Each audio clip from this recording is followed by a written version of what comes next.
too met Jane at the Bonner County Republican Central Committee meeting, where she asked me to be her campaign manager, and I was like, that's a lot of work, but it's also a lot of fun. So I'm just gonna tell you a few personal things about Jane. She'll talk more about her credentials, but, so 2.5 years approximately, Jane and I have been doing this. We did this last election cycle. I've been involved in the Republican Party in Minnesota for about 12 years. So Yeah. sorry. And, But I hear you're I know how to fight, I know how to fight. And I always chose a candidate who had a biblical worldview. That was my number one. And so I can promote Jane because she has a biblical worldview, which means she shares in my values. Yeah. And in all of your values. Jane is a pioneer, she's a leader, and she is humble, but she has a lot of self-confidence within herself. She has 9 children. She birthed them all at home. 36 years ago. She's a young woman. And most of those children were born with just her and Steve, her husband Steve. I think that shows that she is brave and that she's exercising not only her parental rights, but her medical freedom rights. And I think that's very forward thinking. She homeschooled 9 of her children. And again, 30 years ago, I don't know how many people were homeschooling their children, but she's a pioneer in this area. And so she was a teacher. She ran a school with 9 kids. It's like running a school. She's done other things too. They've done some small businesses, but she'll probably talk about that. And then most of her children are not vaccinated. For the most part, none of them are vaccinated. And I thought that was very forward thinking. 36 years ago, 34 years ago, she knew what she was doing. I personally know Steve and Jane's children, several of them, and they're lovely people. All of them are healthy, successful, contributing to society, and most of them are now married, and they're reproducing really well. There might be a little competition there. So I've observed Jane in the last 2.5 years. She's had many conversations discussing the issues of the day with people who are like-minded and people who also are not like-minded. And Jane's a very good listener. She's really calm. She doesn't get angry, but she stands firm in what she believes in. And she will speak that, even if you don't agree with her. And she has a way about her, where you can't get mad at Jane. And I've seen her in action, and she's unafraid to have her opinion, even if everybody in the room doesn't agree with her. Jane cannot be manipulated. She can't be bought. Money's not important to Jane, because doing the right thing is more important to Jane. She's not wishy-washy. She can't be manipulated. She's authentic, she's transparent, she values each individual's rights, and she values your rights to life, liberty, and the pursuit of happiness. Jane has truly a servant's heart. 2 years ago when Jane was running for a House seat, she was asked to do that by some people in the Republican Party. We came to it late in the game, a little late in the game. She said yes. She won the Republican endorsement, and she was up against another person, Spencer. When you get endorsed by the Republican Party, the other party is supposed to drop out and support the endorsed candidate so you can get to the finish line with one candidate. And Spencer chose not to do that. He went to the general election. So now we have a vote splitter, which makes it more difficult. In that election in 2024, Mark Sauter got 7,622 votes. Jane got 4,828 votes. And Spencer peeled off 2,830 votes. If you add Spencer's votes with Jane's votes, Jane could have won. By a small margin, but she could have won. So that was disheartening. Raising money is really important to have a successful campaign because it's a competition, right? We're competing. Local donations are critical to a grassroots campaign. They're necessary to compete. Local donations show that you have a widespread community support. Campaigns need brochures and they need signs and they need advertising and there's travel expenses and postage and plenty of expenses. A large number of small donations from community members is the best way to run a campaign. It shows local support and community support. Some voters even go so far as to go to the Sunshine Report if they're trying to decide who to vote for. And they'll look at who donates to you, and if corporations and special interest groups are your donations, and the other candidate has all local grassroots donations, they would choose that candidate. You would hope. The last election cycle, 2024, the incumbent, Mark Sauter, raised 80% more money than Jane's campaign. 55% of that came from corporations and special interest groups. 12% of that came from out of state, so that's 67% of his donations. So Jane is the true grassroots candidate in this race. And it is my privilege to introduce to you Jane Sauter.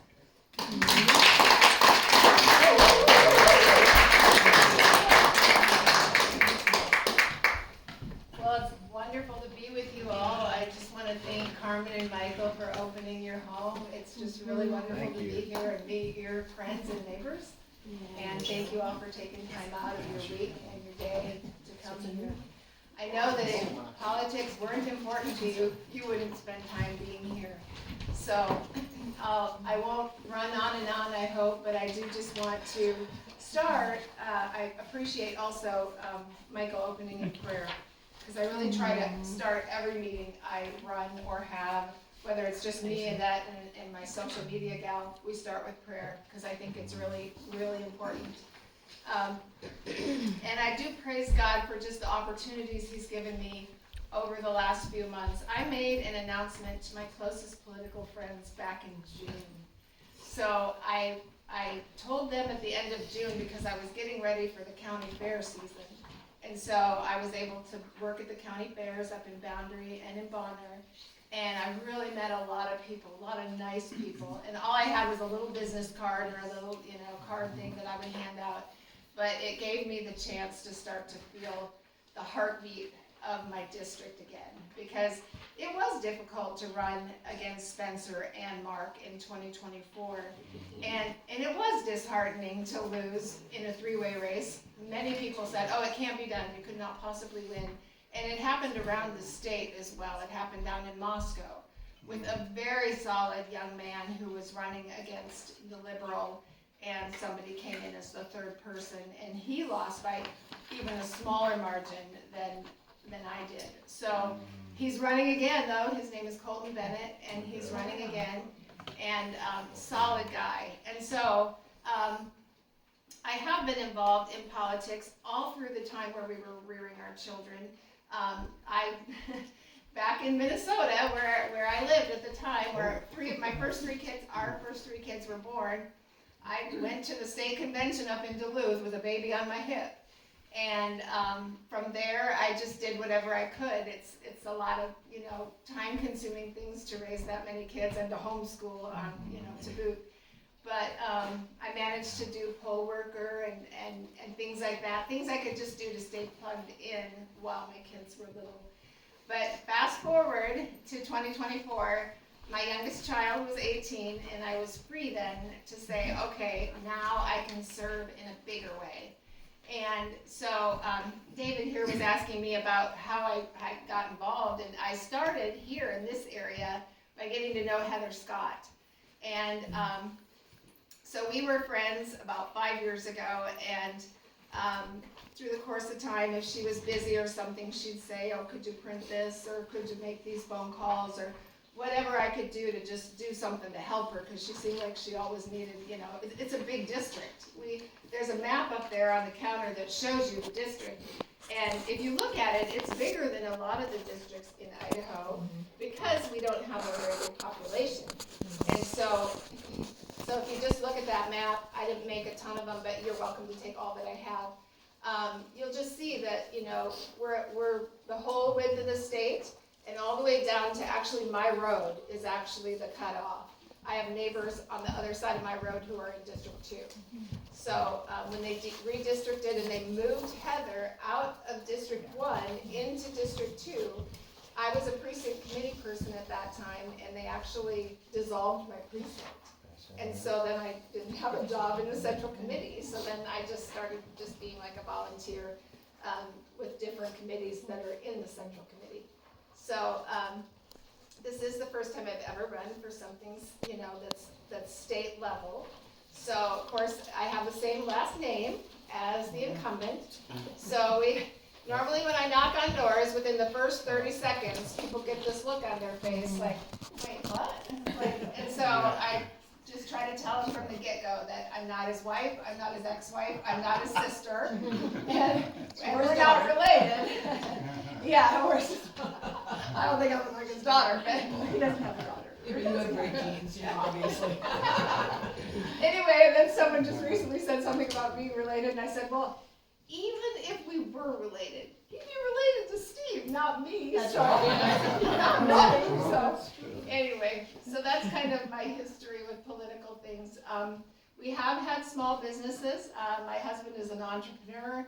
He's retired now, but from 2000 on, we've had small businesses on the internet, mostly related to the inkjet industry and printers. So that's kind of what we've done. We also have a small herbal company that we have, just a small one. A friend kind of put me into this herbal business because she said, if anything ever happens to Steve, you'll have something that you can do. So it's actually been really good for me. But anyway, I was just saying that I just praise God for all the opportunities that He's given me, and just all the wonderful Christian people that I have met over the course of this whole the last campaign and this campaign. But I held a meeting to see what the interest level was of people to be on my actual team. And last time I did that, there was 11 people that showed up. This time there was more than 30. Ooh, And so we've had 2 team meetings and had really good responses, and we have a bunch of people who have volunteered to do different things in my campaign to take the pressure off of Steve and I and Annette, and so that's really been a blessing.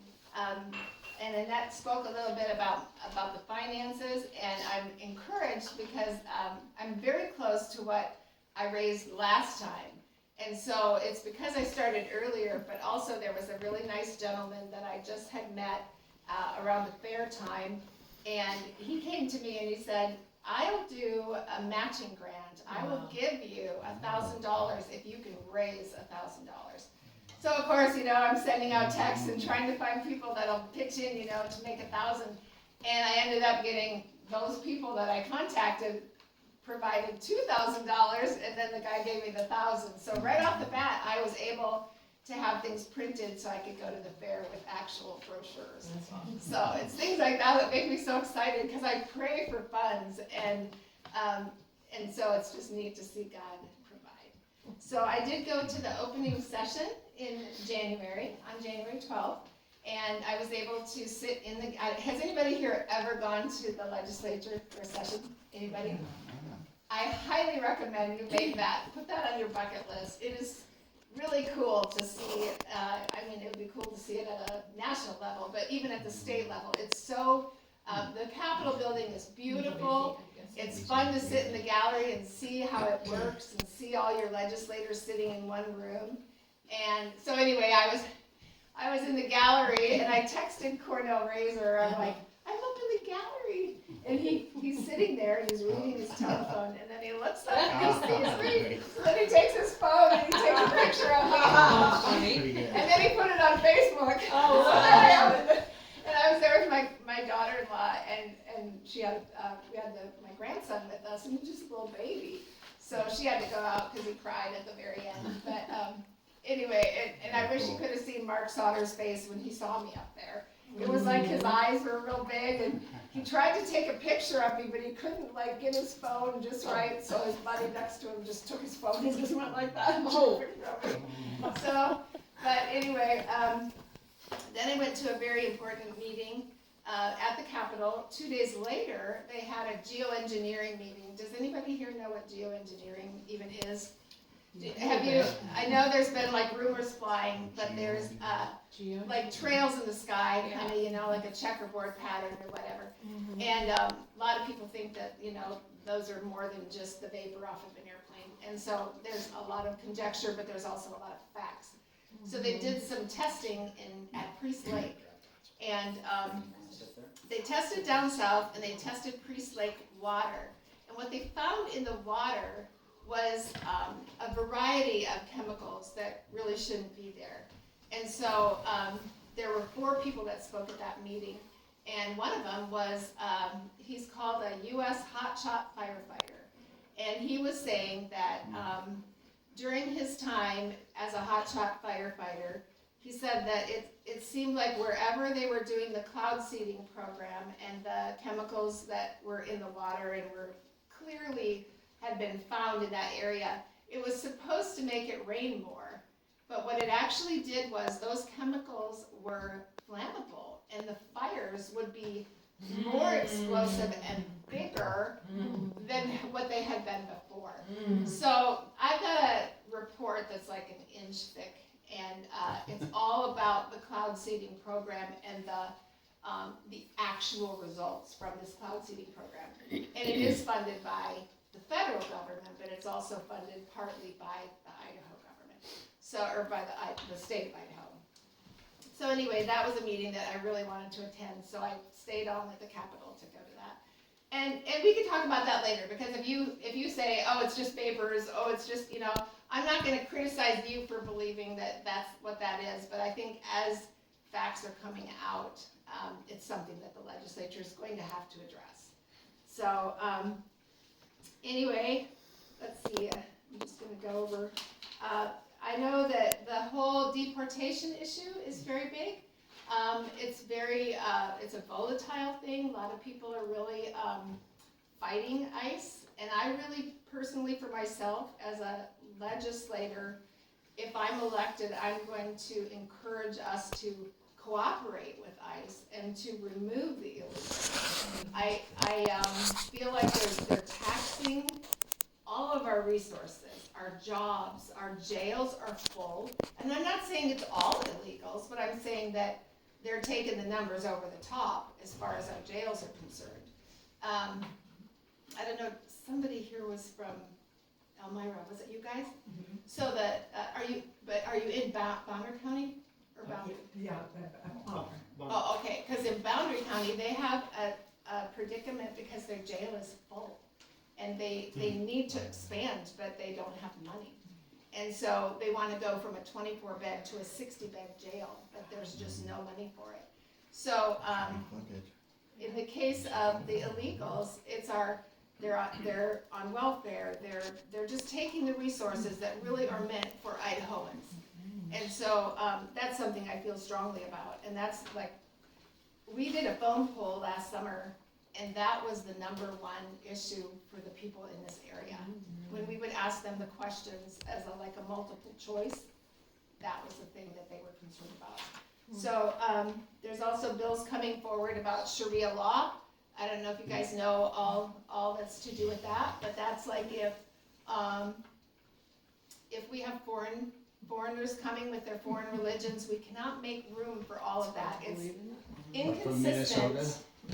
Yeah, it's inconsistent with our Constitution. It just doesn't fit. If you come here, pardon? I said Dearborn, Michigan. Yeah, that's a classic example. They're just taking it over, and they're also taking over Texas the going south. that way. We're not, So, we don't see it up here, but the politics is in Boise, and Yeah. that's where they're opening Sharia and. Yeah. We will see it. Oh, we will, we Yeah. will. I kind of already have a little bit, but I'm super sensitive to it, so I have seen it a little bit, but it's worrisome. yeah.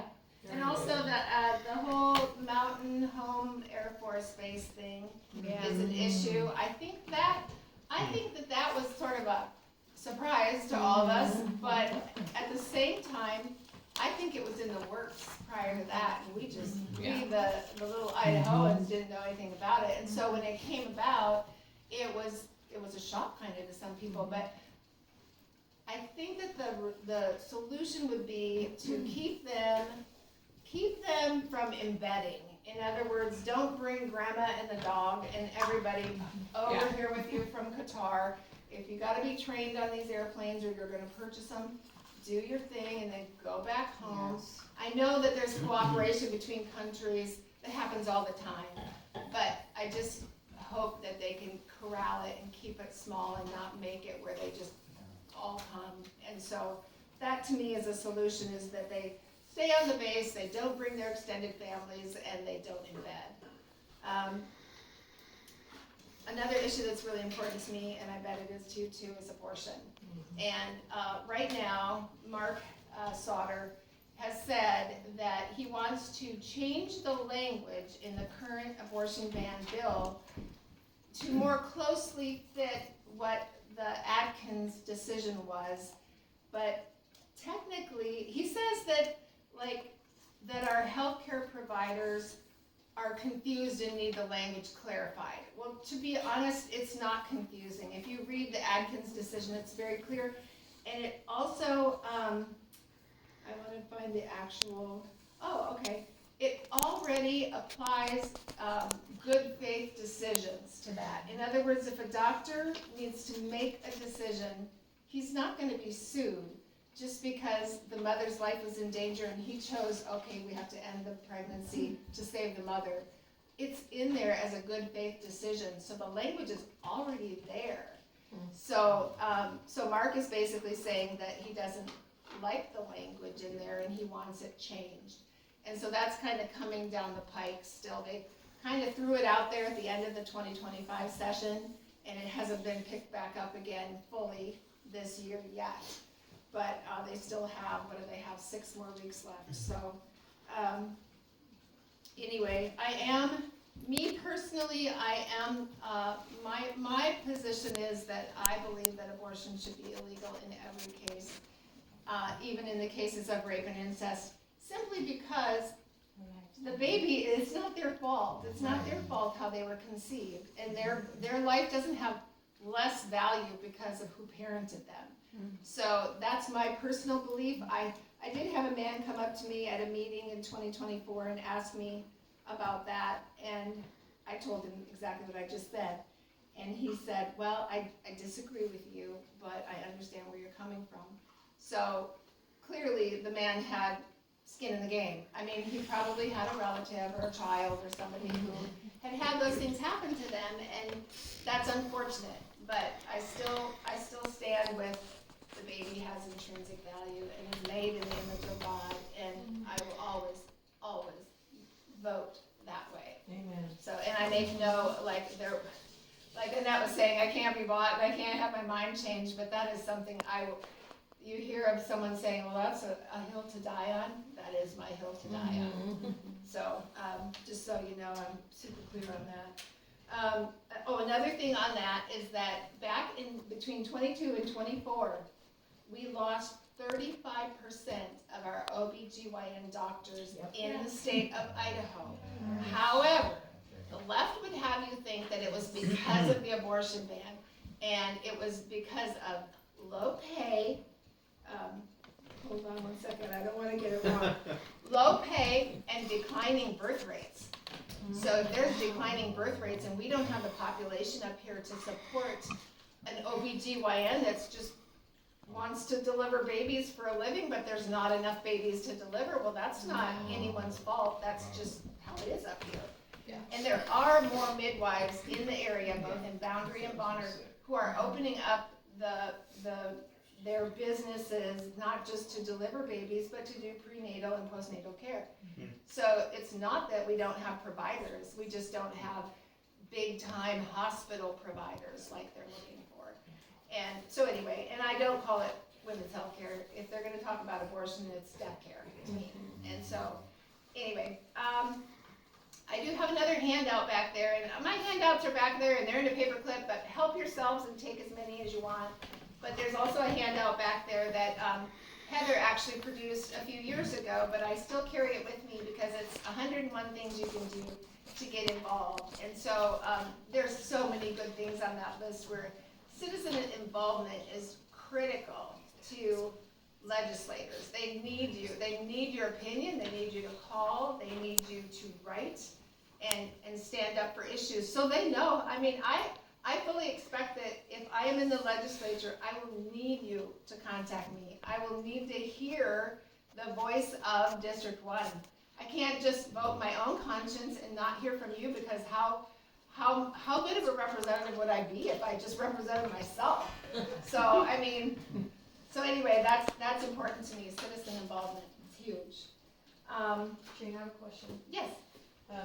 We have a pretty active and very well-organized liberal group right here in the East Hope area. And I recently was mistakenly copied on an email. It was a mistake. About, which I knew nothing about, forgive me, but a lady by the name of Melanie Falwell, who is, they're trying to get an amendment on the May ballot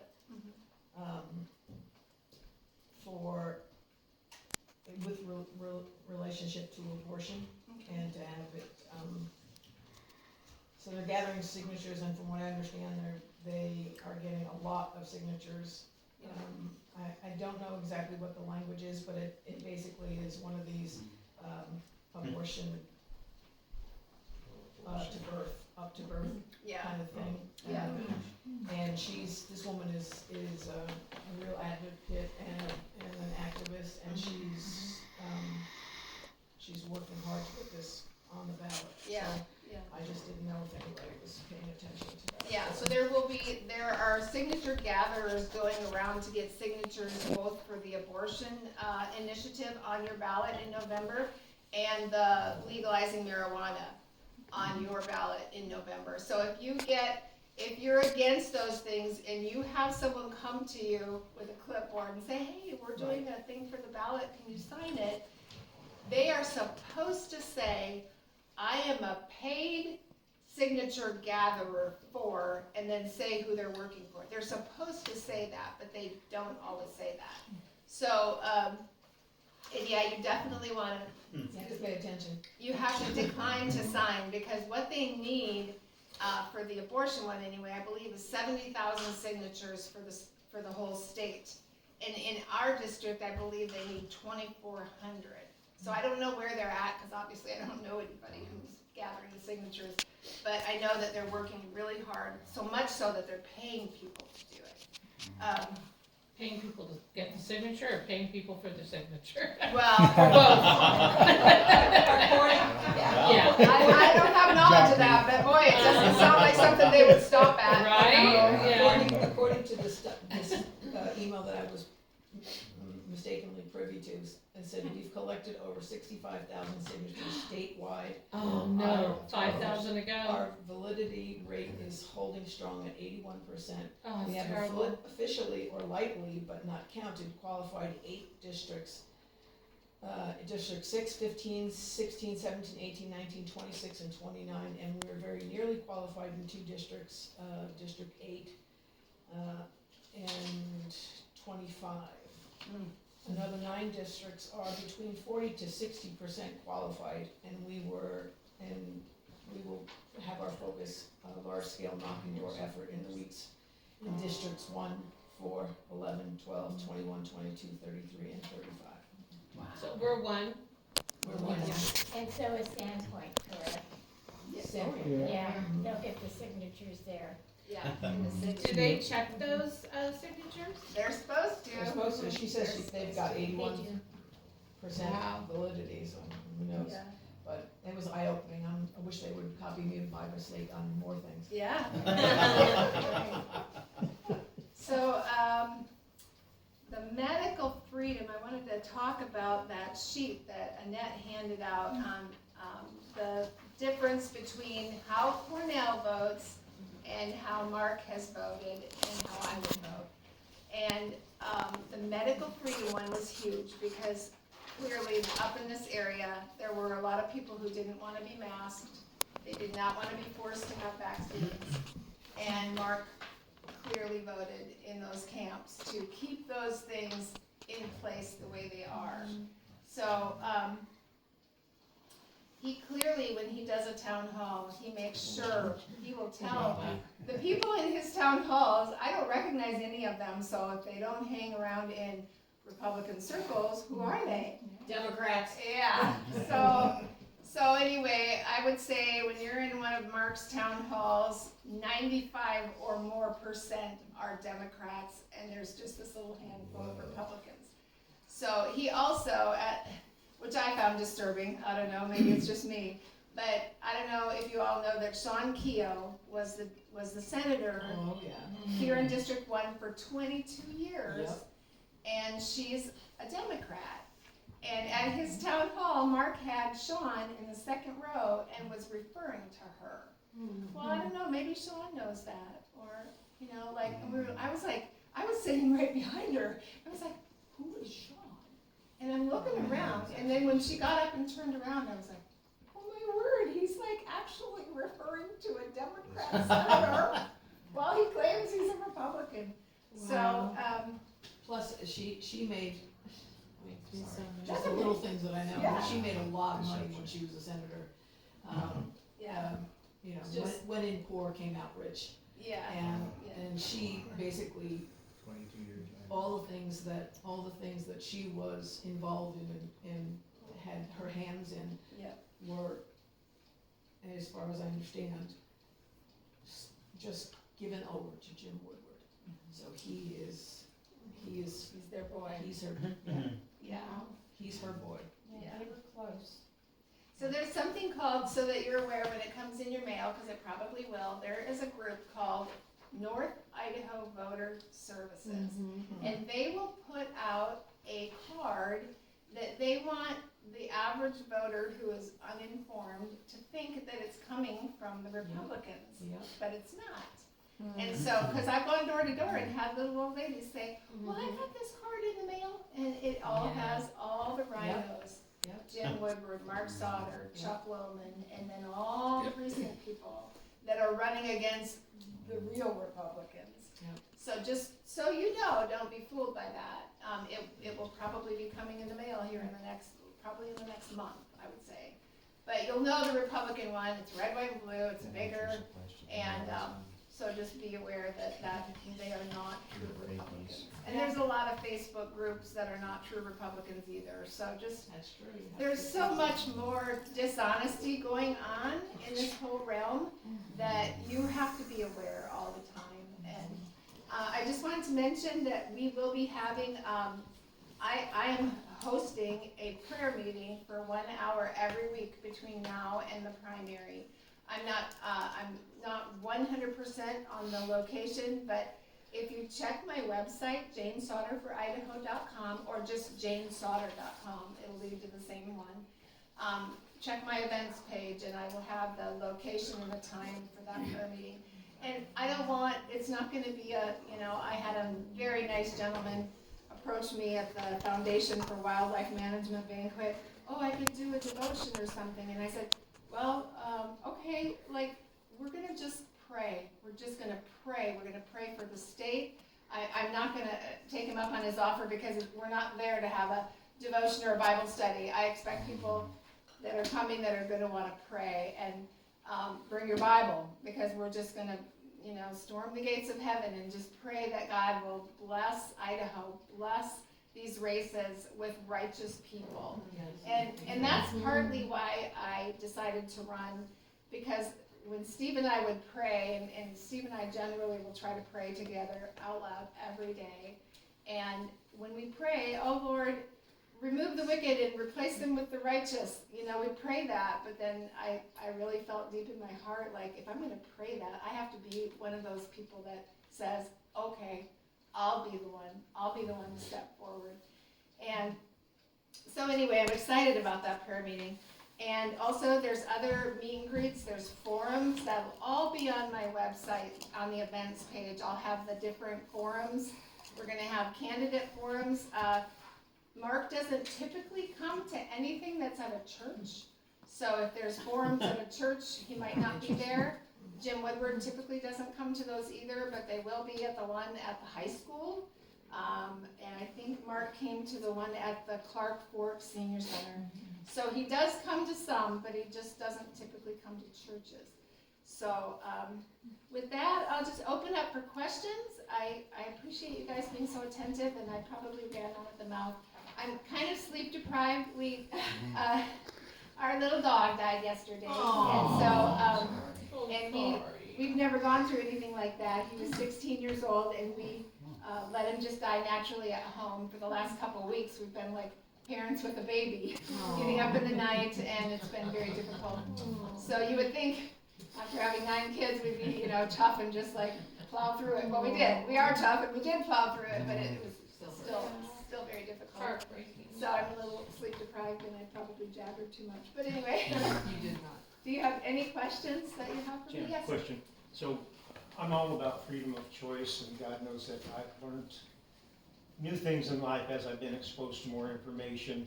But as far as people changing political parties to dilute, how do you prevent that from happening? I mean, and that's a difficult thing because, I could be a Democrat forever and then learn something new and, I want to be a Republican now. Yeah. But people don't do that. Few people do that for the right reasons. I don't know a mechanism or how that would be addressed, but that seems to be critical, especially in Idaho. I'm sure in a lot of places, but especially in Idaho. Yeah.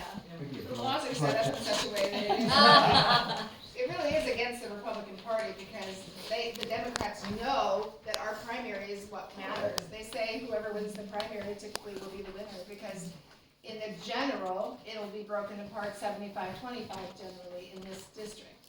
So, but yeah, we just did a little research not too long ago and found that Mark Sauter just registered as a Republican the September before he ran in 2022. He moved to this area in 2012, but he didn't register until 2021. So, and we have no, I was on the radio the other day and the radio host just sort of blurted, he's a Democrat. We have no proof that he is an actual Democrat. We have no, I mean, there's nothing on the internet or anything that would indicate that except all people who give him money. Beliefs. Oh, and his And policies. everything he believes is Right. not If conservative. he's ever voted, he has to have It's very a voting obvious. record with whether he was as a Yeah, we were able to go back further than 2021 where he registered Republican. I don't know how that gets erased, but he does vote with the Democrats in our legislature Wow. 83% of the time. Wow. 83.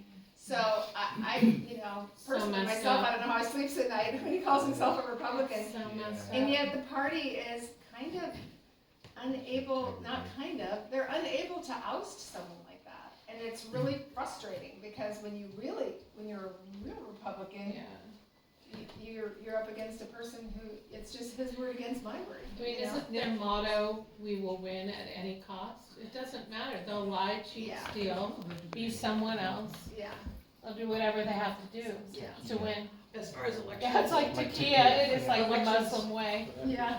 Pretty sad. And when I worked with polls almost, for probably every year for the last 5 years, but the primary is the area where they do this, because they don't have to change parties for the primary, they just have to ask for the ballot, because in the primary, you can take whatever ballot you want, whether you're Republican or Democrat. It's the national, federal, national elections where you have to be the party of the one you want.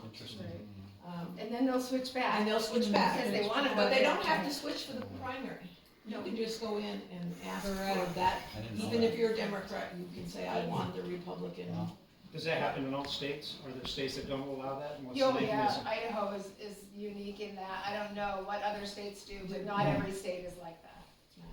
No. But, I mean, I know, because when I work the polls, and I know I know pretty much who lives in this town, and so I know they're doing it. It's I know kind of showing because I ID, know who are maybe you need to Democrats. show what party are you in, and if you go to that party, you can't change, or a grace period. You know, if you really wanna change, okay, you can't vote this year, but next year you can. Yeah, We'll see if you mean it. yeah, there has to be some teeth in those laws so that we can get There them has changed. to be. The way I was marking it 2 years ago was, oh, well, if you know a liberal lives there, they have a sign up for that person and it's a conservative, you don't vote for them. Or Yeah, they say they're a conservative or Republican. Yeah. It was so confusing. In 2024, I was texting everyone I knew around here and saying, how do I, because we heard from Ty Herndon, is that how you say his name? Ty, he's Scott some, Harden, I can't remember, oh, Herndon. Yeah, Scott. yeah, Scott. Scott, Yeah, yeah. sorry, totally messing up the name. Anyway, he told us about this a few years back at a meeting we went to, and I was so confused on how to vote, because I felt like we were being, you know, totally, there were, how these shenanigans going on, and we couldn't figure out who was who. Mhm. I Why had did they do that to begin with? I don't get it. Well, to get more primaries votes, used to be to open, win. and then the Republicans closed their primaries. But what happens is, if anybody wants to just be unaffiliated, they can just remain unaffiliated, and then like Debbie said, you can go to when you go to the polls, you just say, oh, I'm unaffiliated, I will affiliate with the Republicans today. Well, then you get the Republican ballot. So it's not really even considered a closed primary. So then that way they skew the numbers. And Scott lost by only, I don't know, Yeah. was it 800 votes or Yeah, something? it was something And very it was small. also a block of votes where they were like, that's just crossover. That's just people crossing That's over. And exactly didn't they change the law, forgive me if you've already said this, they changed that law, right? Because it was closed before, wasn't it? Yes, Yeah. no, it was open before. It was open before, Then they sorry. closed it. Then they closed it, Yeah. okay. Yeah. There's still shenanigans. Yeah, it's Yeah. so weird, So, frustrating. yes, Mike. So all this because Republicans are majority in the area and those are the votes you want. That's Yeah. why they're doing it, yeah. Yeah. I have something to say that's encouraging, or at They least it was can't win unless encouraging they're to called me. Republican, yeah. Yeah. I came here from Minnesota 3 years, just shy of 3 years ago. That is encouraging. That is very When we went to encouraging. Mexico, Oh, who's this guy, man? when we went to Mexico, we got to tell people we met, we're from Idaho, we didn't have to say Minnesota, it was great. Where are you going next? There's a bad trail behind you. So, Minnesota used to be the old Idaho. So, 2 years ago, if you remember, ranked choice voting was on the ballot. And they were pushing ranked Oh choice my voting gosh, and were they pushing ever. and they pushed it hard and they had a lot of money. Ranked We voting. worked really hard and I was scared. I was so scared. Oh my gosh, This if one we get does, ranked this choice one voting, second. it's going to be a disaster. We're all gonna die. That got voted down, so they got the Ranked signatures to get it on the ballot, and it got voted down by 70%, and I was like, yes! Idahoans know what they're doing! So that's encouraging, with this abortion thing, with this marijuana thing. Sure, they can get it on the ballot, but guess what? People in Idaho are informed, way more informed than where I came from. Yeah. And they're smart. I'm from Alaska, and they Yes. put There. Yes. ranked choice voting, there's been a It number. passed. They're trying to undo it. They've tried to undo it a couple God times. help them, but yeah, It's the worst. yes. policy There's been a lot of good Yep. candidates that have lost because of. Let's just take second best. Muddle it up. Michael, did you have a question? Yeah, I wanted to mention a couple of years ago, the GOP convention in Fort Lee. I was an associate delegate, and I proposed an amendment, or resolution. Yeah. That said, we were trying to mitigate the situation where there's crossover voting, where they can register as a Democrat and then vote in general.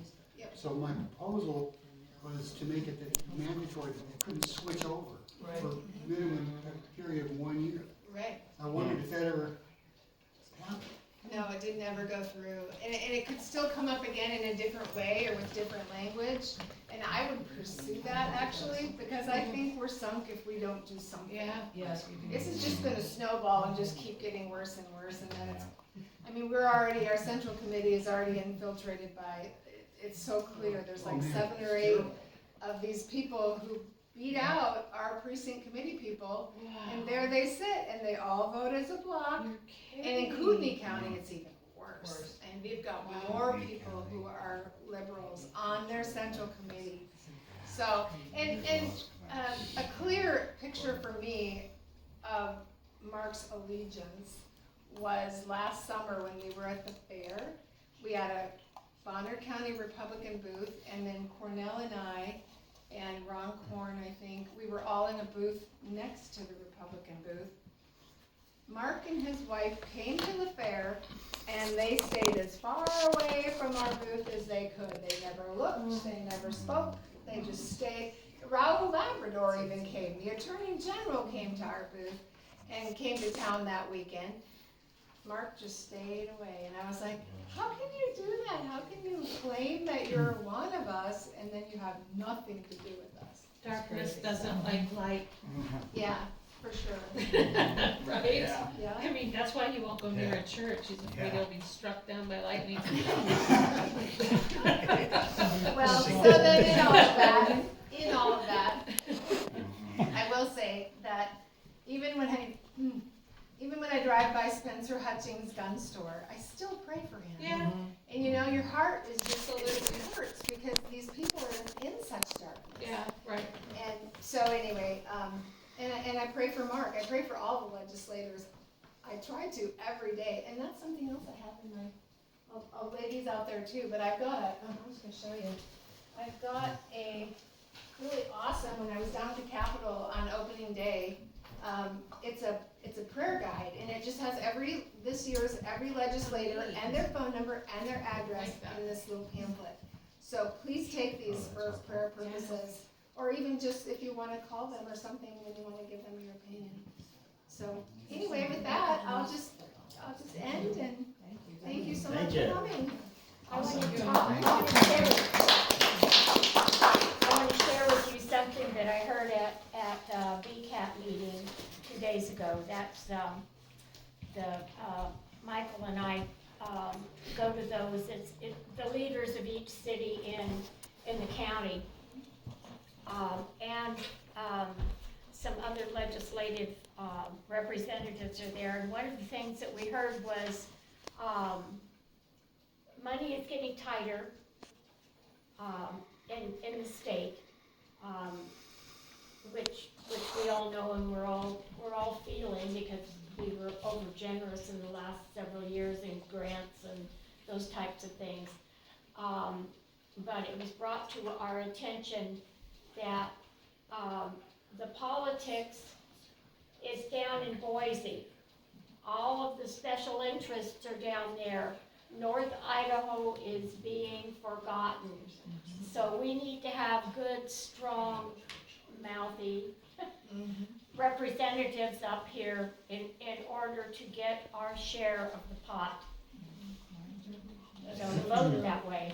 And I'll say another thing is that when I was down there, people will say to someone from the north, how in the world did you get such liberal legislators up there? You guys are so conservative up there. And you're like, I don't know. Sandpoint. Yeah. So I just, Annette just handed me these brochures. We still have seats available at the Lincoln Day dinner in Bonner County. It's happening on March 14th. And it's going to be at that, it's called the Sandpoint Event Center, but it's where church meets on the second floor of the old high school, over there by Dub's Hamburgers. That's where that dinner's going to be. So if anybody is interested, these are also over on the bar. And you can get your tickets by either using the QR code or you can call, there's a phone number of the lady who's in charge of the tickets. So anyway, that's going to be a really fun, it's kind of a birthday party for the 250th birthday of the nation. It's called Party Like It's 1776. So it's going to be a fun party and a nice dinner and a lot of really good speakers. Are you? Oh, thank you. Anyway, that's it for today. Thank you so much for coming.